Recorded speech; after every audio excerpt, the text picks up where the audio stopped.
Hey guys, Roxabox9 here with some more M14 spoilers. I'm sorry my voice is a little sore, I'm getting over being sick, but we have a new Planeswalker, new Garruk, spoiled today. Garruk, Caller of Beasts. So let's get right to the Planeswalker, and then I have a cool bit of news that will tie into Planeswalkers in general, but let's see how he does. So Garruk, the Caller of Beasts.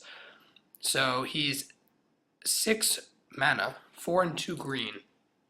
Very hefty costs. He's got to be ridiculous, absolutely ridiculous to be, playable in standard and even modern. 6 is very, very expensive. But what does he do? He's 4 loyalty, so not terrible. He's kind of like Sora in that way. 2 green is much more playable than 3 black, though. +1, reveal the top 5 cards of your library. Put all creature cards revealed this way into your hand and the rest in the bottom. Okay, so this is kind of like that Beast Hunt thing from Innistrad, which would allow you to fill your hand with creatures.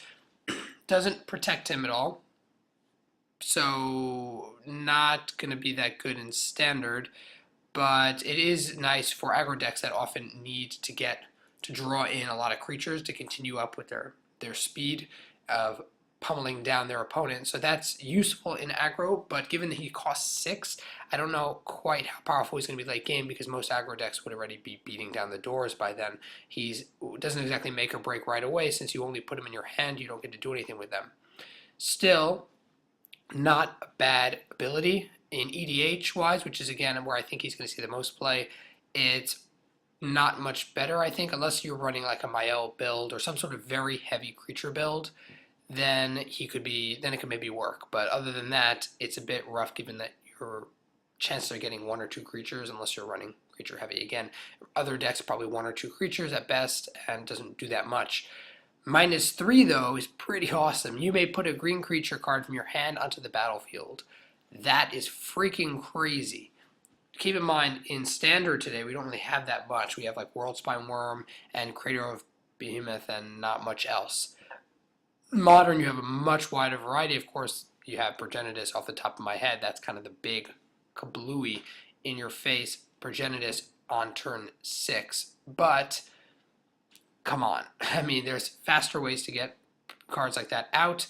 And in Standard and Modern, it's not all that well. Modern, he's a bit expensive. By the time you play him, you could already be winning. And in Standard, there isn't so many huge creatures that makes him worth comboing with. And otherwise, yeah, you just get a general creature, but then he's down to 1. So unless a creature is really awesome, he's going to be very, very easy to kill.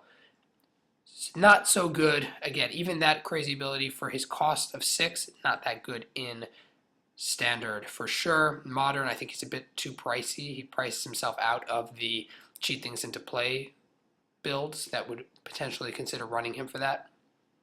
-7, of course, is crazy, which is you get an emblem that whenever you cast a creature spell, you may search the library for a creature card put in the battlefield. So it's kind of like a weird tooth and nail, slightly more balanced tooth and nail maybe, in that it's a -7 ultimate that only tooth and nails for 1. But my gosh, that ability is just crazy. So in EDH, the -7 is actually possible because you can protect him, and you can revealing the top 5 doesn't exactly help you so much, but in a specific build could get him up there. Besides for that in EDH, and of course doubling season with him, besides for that EDH, he's okay. He's fine. Mono green builds might consider running him, especially if you're running, if you're running a bunch of Eldrazi and stuff, then go for it. Garruk is pretty good in EDH. I think he's very, very solid. In Standard, no, not a fan. Not very good right now. Might be good later. Remember, they make their Planeswalkers with future sets in their minds, so he could be something later, but I think he's a bit too pricey for what's out there right now. And in Modern, also, I think he prices himself out of range. Still, fun card. I'm happy to see an EDH-styled Planeswalker. I'm sure lots of casual players are going to love him. He seems like a lot of fun for aggro players. Awesome that way. So, yeah, that's pretty much my thoughts on Garruk, Caller of Beasts. Interestingly, if you see this, his art, this is an altar back on black. So apparently, if you go to San Diego's Comic-Con, they'll be offering a limited edition collection of the M14 Planeswalkers, and they'll be having this back on black alternate artwork. So you see what they did here, and then we'll be having the other Planeswalkers as well. The new Chandra, though, is what I'm really looking forward to, because if Garruk is well placed out of Standard, I wonder if she's going to be good enough to really make a hit in Standard. I hope so. Let me know your thoughts about Garruk, Call of the Beasts, below in the comment section, as well any thoughts you have about Chandra. Hope any general thoughts about her, given what you see in Garruk, and any other thoughts you may have in the comment section. Also, check out my channel sponsors in the description, and as always, Roxabox90 signing out. I'll see you guys next time.